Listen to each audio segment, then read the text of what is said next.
We come from Spain, from Tolosa, from Topic, the Tolosa Puppet International Center, and we came to the Expo 2020 to the Spanish Pavilion to do some workshops.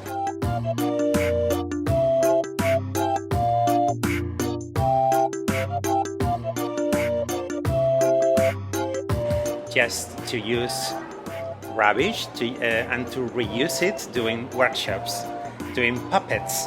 All these puppets are made by plastic or made by paper.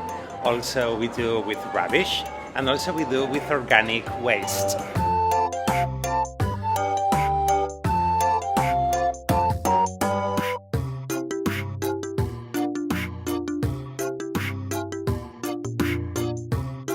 Shadow puppets, and all with Christmas theme, doing the three waste man and how they follow the start to see the newborn child, and we will play doing this with shadow puppets. Come and join with us.